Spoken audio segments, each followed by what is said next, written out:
The kitchen hum was gentle, just the refrigerator's soft buzz and the distant rustle of leaves outside. I reached for my coffee, feeling a flicker of the same old grip. Was it faint dizziness, or just breakfast missing? I looked down at my hands, steady but tired, and wondered, when did I start feeling so fragile? Never mind that. The truth is, I fought battles no one talks about. Not just the weather or the old aches, but the quiet war for my independence.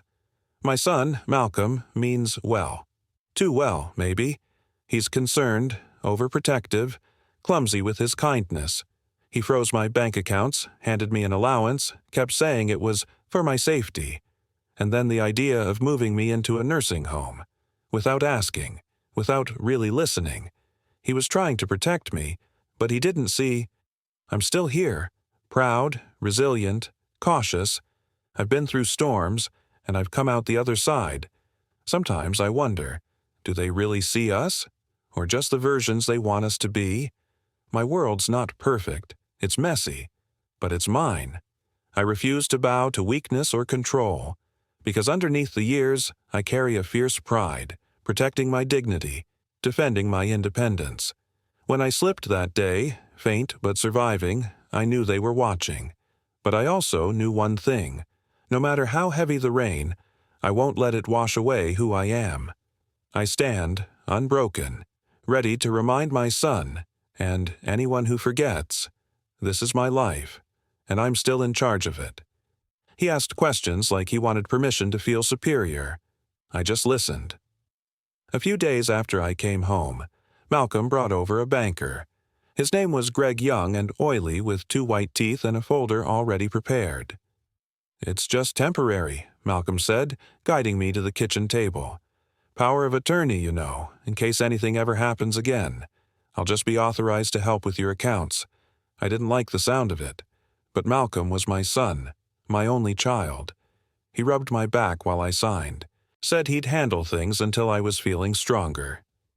Tricia brought over soup and smiled a little too wide. "We're just looking out for you, Mama V." At first, I didn't notice anything had changed. I still got mail, so had my purse and my PIN. Then one morning, I went to the grocery store to buy flour and yeast.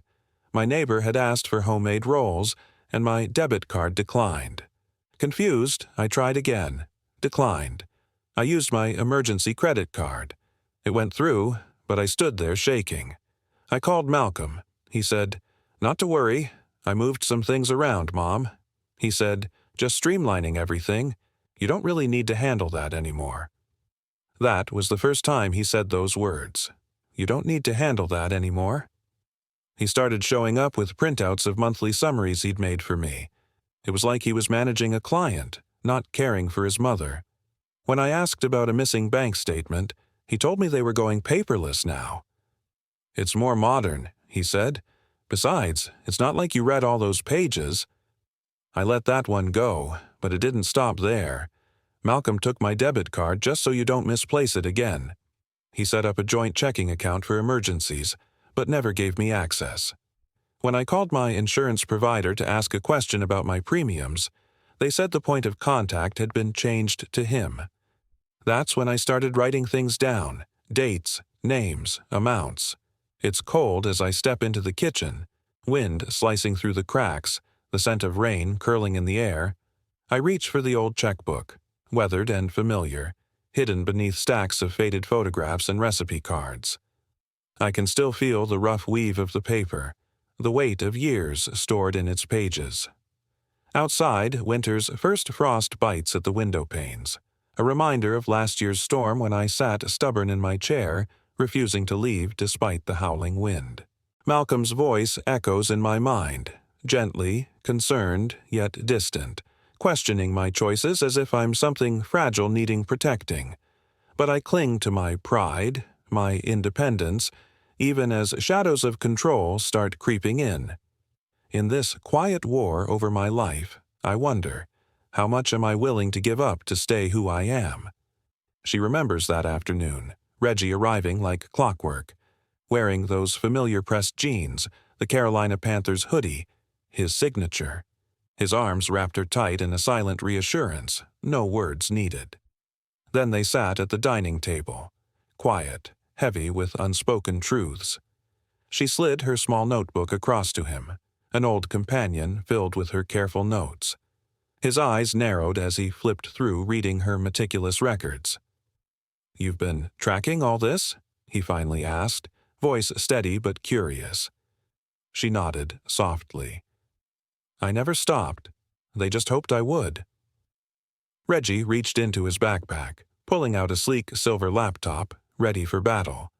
While she brewed some herbal tea, her comfort, Reggie typed furiously, hunting unseen scams. Passwords from years past failed. Malcolm had changed everything, erase and rewire. He traced her social security number, shock settling in when the screen revealed the truth. 4 accounts closed. Shell companies under a name she'd never heard. Thompson Legacy Holdings. Her name. A ghost on the paperwork. All under Malcolm's direction. Reggie's voice cut through the quiet, stark. "He created a shell company. Using your money.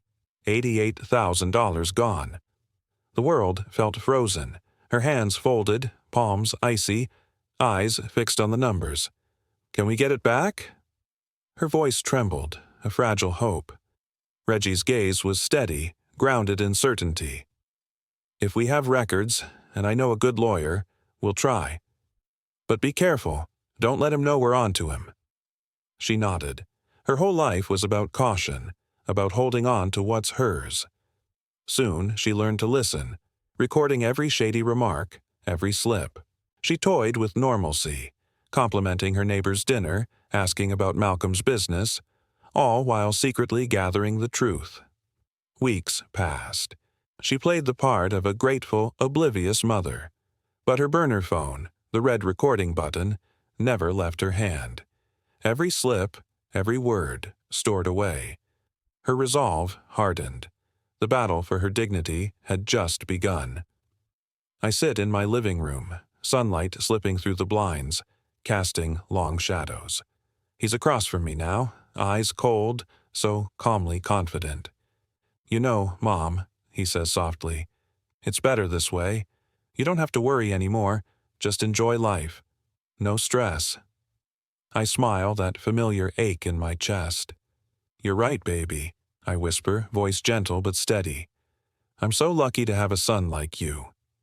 He pats my hand, like I'm a confused old lady lost in her own world.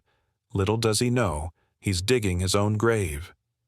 That week, he comes back with a folder thicker than a Sunday sermon. "This is everything," he says, eyes gleaming. Account logs, email traces, phone transcripts, IP addresses, every shady detail. I feel that click, the one that used to warn me in school when I knew someone was cheating. The moment clarity hits. I walk to a drawer, pull out a dusty red folder, my original will, and hand it to Reggie. "What's this?" he asks, puzzled. I reply simply, "My will, and Cassandra Wynne is the lawyer I trust." I haven't needed her in years, but now it's time. The next morning, I call Cassandra. Her voice is sharp, confident. "Viola Thompson, the usual?" she asks. "Someone's stealing from me. And it's my own son." There's no gasp, nothing but steady resolve from her. "I'll be there by noon," she says. And she is. Cassandra, with her tight curls and gold glasses, looks like she means business. I hand her everything. Reggie's folder, old papers, recordings. She reads through it all, slowly, carefully, without a word. Then she looks up, cool as ever. "We're not going to confront him directly," she says. "Let him dig his own trap." Her plan? File for an emergency financial review. Draft a legal injunction. Meanwhile, I pretend nothing's wrong. Let Malcolm believe I trust him. That's how we catch them sometimes, by giving just enough rope. She updates my will, protects what's mine. Because at the end of the day, all I want is to hold on to what I built, my dignity intact. No matter what, everything I built, my home, my savings, my insurance, was being mobilized. I made sure it all moved into a trust, my name only, with strict rules if my mind ever slipped away. Reggie, my son, was appointed as the backup. "You still hold the reins," I told him, "but we've layered these protections so this can't happen again." The weight of it pressed down. I nodded, my heart pounding but my voice steady. "And if they tried to take me somewhere?" I asked Cassandra. She leaned in, voice firm. "Call me. I'll get that injunction filed within an hour. If they try to move you, declare you unfit, or sell your property without permission, we'll bury them before they even get started." I left her community center clutching a new will, fire simmering in my chest. For the first time in months, I felt like myself again, sharp, aware, in control. At home, Trisha lounged on the porch, scrolling, unaware. "Hey, Mama V," she said, not bothering to look up.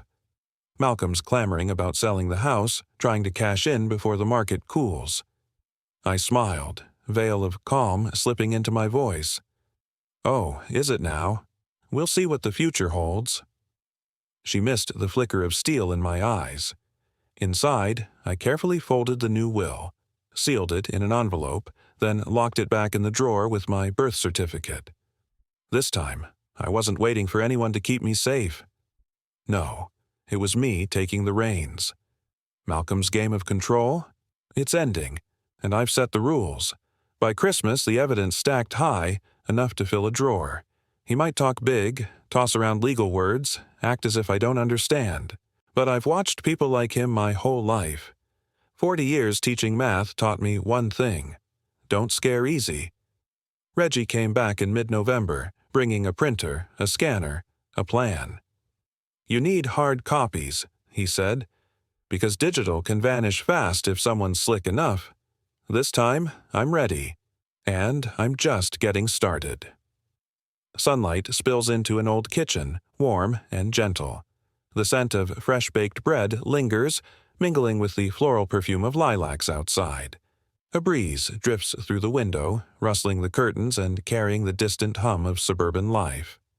An elderly woman, proud and cautious, sits at the table, flipping through a dusty album of photographs. Her fingers tremble slightly, tracing faces long gone but never forgotten. She pauses, her gaze flickering over a faded picture. Her smile, her youth. Suddenly, the photo slips from her grasp, fluttering to the floor. She bends down, fingers trembling as she picks it up, feeling the rough edges, the years etched into the paper. Her breath catches. An old ache rises, familiar yet sharp. It's betrayal, her heart remembers. Her eyes flick to a letter with her handwriting, sealed and hidden away. What if someone else had touched it? What if her trust had been broken? A tense silence fills the room, broken only by the soft crackle of a record spinning an old tune. Is she truly alone in her fight? Does anyone see her strength? This isn't just about a photo or a letter. It's about reclaiming her dignity, stepping back into her own story. Secrets and memories swirl as the shadows of yesterday stretch into today, but her resolve barely wavers. All she wants is to hold on to what's hers, her independence, her memories, her pride. No matter what, she refuses to be erased. And so, she rises, steadfast. Because once you fought for your life, for your future, you realize nobody can take your spirit unless you give it away. The scent of baked apple pie drifted lazily through the kitchen, curling around her like an old friend. Outside, the faint hum of life, a distant lawnmower, leaves rustling, faded into the quiet hum of her memories. She paused, knife in hand, trembling slightly as she cut a slice. Steam wafted up, warm, comforting, reminding her of afternoons spent with her mom. Laughter ringing clear, the weight of her presence grounding her even now. But then, a soft click, the front door closing abruptly, yanked her back from the past. She looked up sharply, her heart tightening. It was her son, Malcolm, crossing the threshold again. His face is worried, protective, the kind that grips your chest tighter. She clenched her jaw, proud but tired. His eyes flicker with concern, but she's seen that look before, layered with careful control. The silence thickens, filled with unspoken words. Her mind flips back, her own fight for independence, a lifetime of stepping cautiously through her days. She's battled judgment, the fear of losing herself, always whispering, "Am I still in control?" This moment isn't just about leftovers or pie, it's the silent war to hold on to her dignity amid a rush to control her life. Somewhere deep inside, they both want the same thing, her safety, her freedom, but each wants it differently. Conflict hangs in the air, yet beneath it all, a stubborn resolve brews. She stands her ground, quietly reclaiming her space, knowing her independence isn't just a thing of the past. Because she's learned one thing. No matter how many words are spoken, how many plans are made, nobody can take away what she refuses to give. Her pride, her story, her life. She's fought before. She will fight again, with quiet strength, dignity intact. And when she finally lifts her gaze, steady and sure, it's clear. Her spirit is unbreakable. And maybe, just maybe, they'll understand. Maybe she's not lost. She's just finding her way back in her own time, on her own terms. Mrs. Thompson had a plan. She'd been preparing for this moment for days, cleaning the house until it sparkled, baking her secret cornbread and sweet potato pie that smelled like Sunday mornings, setting the nice china that hadn't seen the light since her husband's funeral. She even found Malcolm's old high school graduation place card, her little act of defiance, nestled beside a crystal wine glass. The night before, Tricia called, announcing a few friends. "They've been dying to see the house before we make changes." Mrs. Thompson smiled, stretching her arms, feeling a surge of something powerful. Tomorrow's gathering would reveal everything. Malcolm thought he carried the map to her heart. But she was plotting her own course. Thanksgiving morning dawned quiet, gray, rain tapping softly on the window. The aroma of cinnamon and roasting turkey filled her home, her fortress of memories. She pulled on her favorite cardigan, slightly old-fashioned to Malcolm, but comfortable as her resolve. She sat at the table, waiting. By 1:15, Malcolm stormed in, cheeseboard in hand, distracted by traffic, barely glancing her way. Tricia followed, glossy and eager to reimagine her space, her tone light but her eyes already planning. Malcolm's voice boomed, praising her house's potential. "Great bones. We could open this up, add value." Not even a glance left her face. She poured herself a quiet strength. "Make yourselves comfortable," she called softly, serving dish after dish, her eyes steady. Then they arrived, strangers, newcomers, unknowingly stepping into her quietly staged rebellion. Could they see it? The subtle, fierce independence lurking in her calm? Mrs. Thompson knew the truth. Sometimes the battle for freedom is fought in silent corners, with dinner served, time kept, and dignity preserved. Because her story isn't just about family. It's about standing tall, even when the world tips and trembles. And tonight, she's showing everyone. She has one last card to play. Tonight, Malcolm will learn something about her he never saw coming. About the woman he's always called proud but forgot to really understand. A quiet, unbreakable force. Not just holding her ground, but rewriting her story.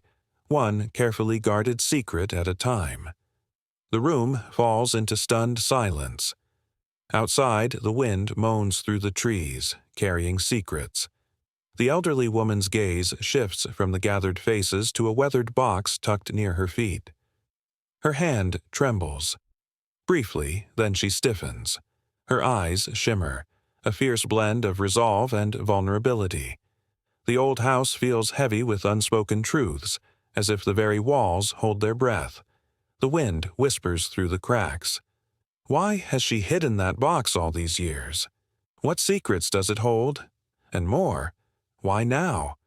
Her fingers inch toward it, hesitant but determined.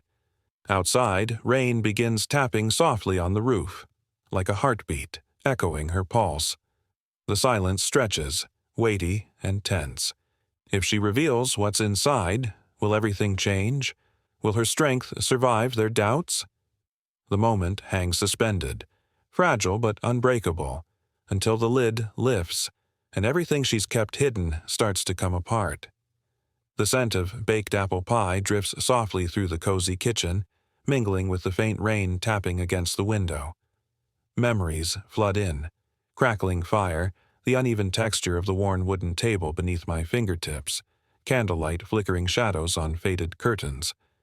I can see her, my grandmother, her voice gentle but rooted in pride, telling stories from her youth. Her eyes twinkle, yet I notice her grip tighten on my hand. Her voice falters, whispering fears of losing her independence, her voice trembling in that quiet space where resilience quietly fights back tears. That moment, wrapped in comfort yet heavy with unspoken battles, shapes my resolve to honor her strength, to stand for her, even when the world tries to control or dismiss her. Because her story isn't just about aging. It's about stubborn dignity, fierce independence, and the unbreakable love that keeps us fighting for the right to choose our own path. By the time I snap back, the rain's rhythm feels like a heartbeat echoing her courage.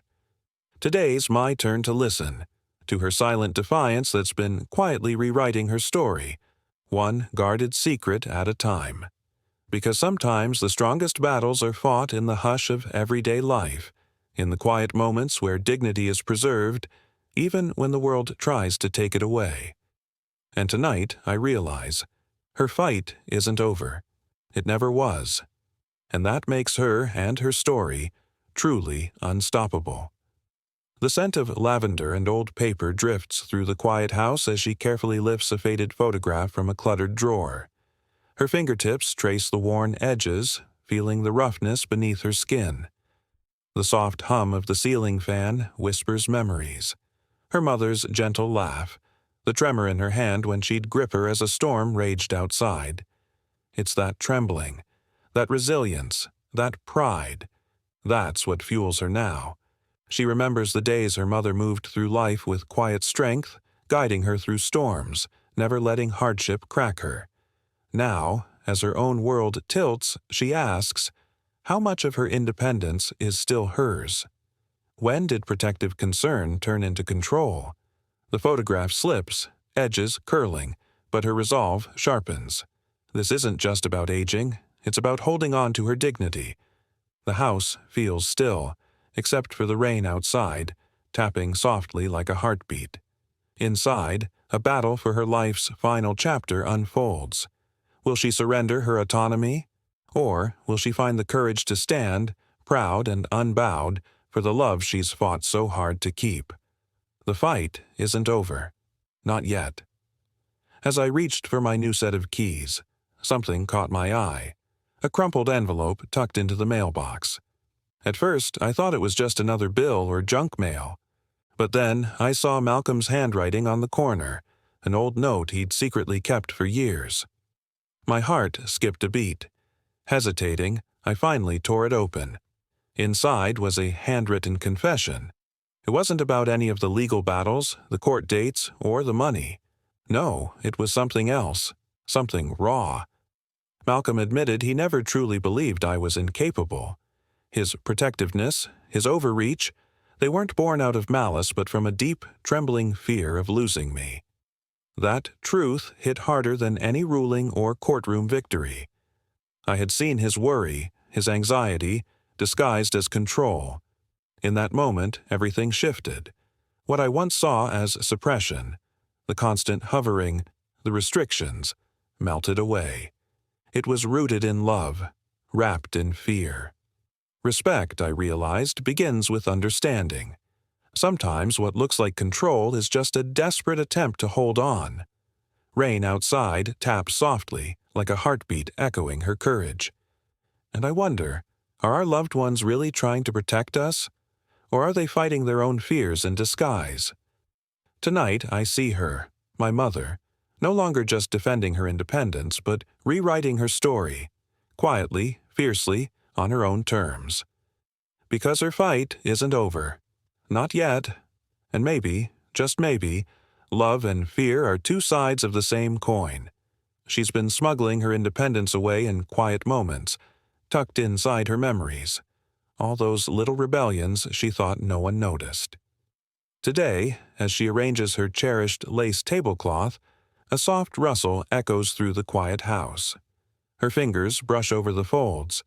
Then, just as she's about to smooth it out, a hidden drawer pops open. Inside, gleaming in the dim light, is her late husband's pocket watch. Its steady tick feels like a heartbeat, reminding her of a time when she was young, proud, and unbreakable. She looks up, and Malcolm's hand lingers too long on her shoulder, a gesture meant to comfort. But in her glance, she recognizes a different kind of control. Her eyes widen as she catches sight of a photograph she thought was lost. A picture of her, free, smiling, and suddenly she knows. Her independence hasn't vanished. It's woven into her choices, her memories, her quiet strength. Maybe she's been resisting all along, holding on to her dignity in secret, quietly rewriting her story.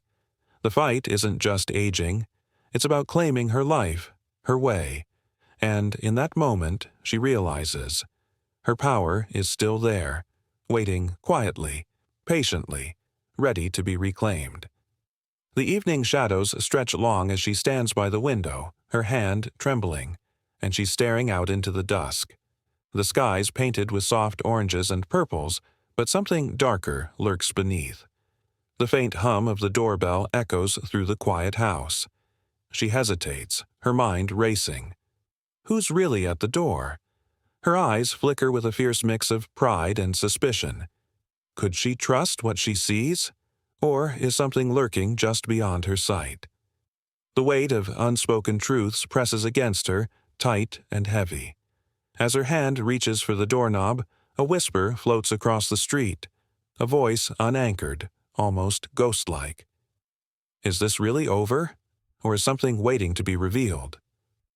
The moment hangs. The door creaks open, or maybe it stays closed, and in that quiet stillness, a secret simmers, just on the edge of spilling out.